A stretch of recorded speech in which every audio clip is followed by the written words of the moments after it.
হঠাৎ করে এক দুই দিন ধরে কি আপনার ভিডিওর ভিউজ ড্রপ করতেছে? অ্যাকচুয়ালি আপনার ভিডিওর কি ভিউজ আগের তুলনায় কম হচ্ছে? আপনার ভিডিও ঠিকঠাক মতো ইমপ্রেশনে যাচ্ছে না?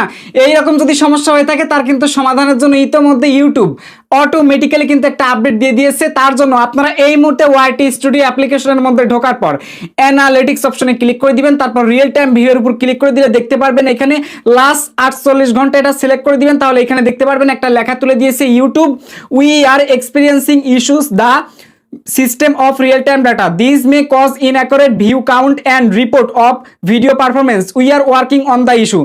So ইতিমধ্যে আপনারা ওয়াইটি স্টুডিও অ্যাপের মধ্যে গেলে এই ইন্টারফেসটা কিন্তু দেখতে পারবেন। আমি বলবোটা কি ভাই, দুঃখের কথা কারে বলি, কথায় আছে না সত্য কথা পেটে চাপা দিয়ে রাখলেও কিন্তু থাকে না। আমার এই চ্যানেলে লাস্ট 48 ঘন্টায় 10,000 ভিউজ ড্রপ করেছে। মানে আমার এই চ্যানেলে কিন্তু 48 ঘন্টায় এনি টাইম কিন্তু ভিউজ হয় আপনার 20,000 22,000 করে। হঠাৎ করে সেটা ড্রপ করে চলে আসছে 10,000-এর নিচে। সো এটা দেখার পর ভাই খুবই খারাপ লাগলো। কারণটা কি, এত ভিউজ ড্রপ করলো, এর কারণটা কি? সো তারপর ভাবলাম যে কাহিনীটা কি একটু দেখি, আসলে কোন কাহিনীর জন্য ভিউজগুলো ড্রপ করতেছে। অ্যাকচুয়ালি আপনারা কিন্তু অনেকেই বলেন যে ভাই আমার ভিডিওটা ভাইরালে যাচ্ছে বা আমার ভিডিওটাতে ভালো একটা ভিউজ হচ্ছে, হতে হতে ভিডিওটা কিন্তু ড্রপ করতেছে, মানে ভিডিওটার ভিউজ কিন্তু এক পর্যায়ে গিয়ে থেমে যাচ্ছে। যদি এইরকম সমস্যা হয় যে আপনার ভিডিওতে আগে মনে করেন যে 48 ঘন্টায় 1000 2000 করে ভিউজ হচ্ছে, হঠাৎ করে এই 1-2 দিনে যদি আপনার ভিউজ চলে আসে মাত্র 50-60টা বা 100টা, তাইলে আপনার বুঝতে হবে যদি এইরকম কাহিনী আপনার সাথে ঘটে থাকে তাহলে বুঝবেন যে এইটা হচ্ছে ভিউজ ড্রপ করে ফেলছে। আচ্ছা, এইটা কি আসলে সারানো যায় না? এই যে ইউটিউব যে নোটিশটা বা যে অ্যানাউন্সমেন্টটা আমাদের ওয়াইটি স্টুডিও অ্যাপ্লিকেশনের মধ্যে দিয়ে দিয়েছে বা studio.youtube.com ওয়েব ব্রাউজারের মাধ্যমে গেলেও এই ইন্টারফেসটা আপনারা দেখতে পারবেন। তো অ্যাকচুয়ালি কোন সমস্যাটার কারণে দিয়েছে আমি আপনাদের একটু বলি। আপনারা ইতিমধ্যে একটা জিনিস লক্ষ্য করলে দেখতে পারবেন যে আপনার ভিডিওগুলোর কিন্তু মোস্ট পপুলার যে ভিডিওগুলো রয়েছে সব ভিডিওগুলোর কিন্তু দেখবেন যে ভিউজগুলো ড্রপ করেছে, এক পর্যায়ে ভিউজগুলো হচ্ছে না। আবার যদি ইউটিউব অ্যানালিটিক্সের মধ্যে ভিউজ দেখায় কিন্তু কাউন্টের দিক দিয়ে দেখতেছি কিন্তু কাউন্ট ঠিকঠাক মতো হচ্ছে না, কাউন্ট উল্টাপাল্টা চলতেছে। তো রিয়েল টাইম ডাটাগুলো সবসময় কিন্তু ঠিকঠাক মতো ওয়ার্কিং করতে পারতেছে না। ইউটিউবের ফিচারগুলো যদি ঠিকঠাক মতো ওয়ার্কিং করতে পারে তাহলে কিন্তু প্রত্যেকটা কন্টেন্ট ক্রিয়েটরের কিন্তু ভিডিওগুলোতে ভিউজ আসার পরিমাণটা বেড়ে যাবে। কিন্তু বর্তমান ইউটিউবের এই যে রিয়েল টাইম ডাটাগুলোই কিন্তু ঠিক নাই, যার কারণে ভিউজগুলো ইনঅ্যাকুরেট ভাবে আসতেছে। ঠিক আছে, তো বর্তমানে ইউটিউবের সার্ভারে সারা বছর কাজ চলে, এবছরেও কাজ চলবে, এখনো চলবে। এই যে সমস্যাটা হয়েছে, এই সমস্যাটা থাকা অবস্থায় আপনারা এখন কেউ ভিডিও আপলোড করেন না। মানে আপনার ভিডিও যদি তৈরি করতে অনেক সময় লাগে, 7 দিনে একটা ভিডিও তৈরি করতেছেন, খুব সুন্দর কন্টেন্ট, ভাই তাইলে আপনার এখন আপলোড করার কোনো দরকার নাই। আপলোড করলে বোকামি হবে, দ্যাট মিনস বাউস ফিচারে কম যাবে, ইমপ্রেশন কম যাবে, ডাইরেক্ট সত্য কথা। ঠিক আছে, অনেকে বলতেছেন ভাই ট্যাগ টাইটেল ডেসক্রিপশন গেছে, শ্বশুর বাড়ি, ভিউজ কই গেল? আরে ভাই ট্যাগ টাইটেল সবকিছু তো লাগাইছি, কিন্তু ভিডিওর ভিউজ কেন আসতেছে না? তো বর্তমান ইউটিউবে এই প্রবলেমটা চলতেছে, এটা টেকনিক্যাল ইস্যু।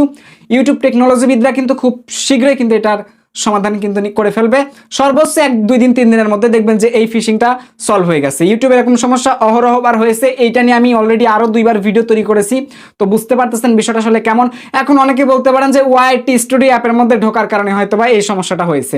না ভাই, আবার অনেকে বলেন ওয়াইটি স্টুডিওতে বারবার ঢুকলে নাকি ভিউজ থেমে যায়। এগুলো কিচ্ছু না ভাই, ওয়াইটি স্টুডিও ব্যবহার করার জন্য একজন ক্রিয়েটরকে দেওয়া হয়েছে, আপনি আনলিমিটেড ঢুকবেন, কোনো সমস্যা নাই। তবে অপব্যবহার করবেন না, অপব্যবহার করতে গিয়ে নিজের ভিডিওগুলো আবার ডিলিট করে দিয়েন না বা চ্যানেলের সেটিং উল্টাপাল্টা করেন না। সো এইটা হচ্ছে অপব্যবহার, আশা করি আপনারা বুঝতে পারছেন। তো আপনাদের মধ্যে অনেক মানুষ দেখলাম যে অলরেডি এটার স্ক্রিনশট নিয়ে আমাদের ফেসবুক গ্রুপে পোস্ট করা শুরু করেছেন। তো ভাবলাম যে এটা নিয়ে একটু ভিডিও দেওয়া যেতেই পারে, কারণ আপনারা অনেক মানুষ পোস্ট করেছেন, কজনকে আমি লিখে উত্তর দিব বলেন? সো এই হচ্ছে বিষয়, আশা করি আপনারা বুঝতে পারছেন। তো এই সমস্যা চলাকালীন নতুন কোনো ভিডিও যদি আপনি কাজ করে থাকেন 4-5 দিন ধরে, 2-3 দিন ধরে, আপনার কন্টেন্ট যদি খুব ভালো কোয়ালিটির হয়, সো এই সমস্যা থাকার কারণে আপনার ভিডিও আপলোড করার দরকার নাই। সমস্যাটা কেটে যাক, 1-2 দিনের মধ্যে কেটে যাবে, তারপর আপনি ভিডিওটা আপলোড করবেন। এতে করে কি হবে, ভিডিওটা ভালো ব্রাউজ ফিচারে যাবে, ইমপ্রেশন আসবে, ভিউজের পরিমাণটাও কিন্তু বাড়বে। আশা করি আপনারা বুঝতে পারছেন। ঠিক আছে, তো এই ছিল মূলত আজকের ভিডিও। ভালো লাগলে চাইলে ভিডিওতে একটি লাইক করতে পারেন। খুবই কষ্টদায়ক একটা বিষয়, আমার এই ইউটিউব চ্যানেলের কমিউনিটি পোস্টে যদি আমি কোনো ফটো আপলোড করি সেখানে দেখতে পাই 1000-1400 মতো লাইক পড়ে যায়, কিন্তু ভিডিও আপনারা অনেক মানুষ দেখেন, কিন্তু দুঃখজনক হচ্ছে একটা লাইক আপনারা করতে পারেন না। এতে করে বোঝাই যায় যে হয়তোবা ভিডিওতে আমি ঠিকঠাক মতো কিছু শেখাইতেই পারি না, বা আমার ভিডিওগুলো আপনাদের ভালো লাগে না। যদি ভালো না লাগে সো আপনারা জানিয়ে দিবেন, আমি আর ইউটিউব টিপসের ভিডিও দিব না। কারণ যদি আপনাদের উপকারে না আসে, ভালো না লাগে, এইরকম ভিডিও দেওয়ার থেকে না দেওয়াই ভালো। আপনাদের সময় নষ্ট করব আমি কেন বলেন? আমার সময়ের দাম আছে, এটাও আপনাদের বুঝতে হবে। ঠিক আছে, যদি ভিডিওটি ভালো লেগে থাকে চাইলে ভিডিওতে একটি লাইক করতে পারেন।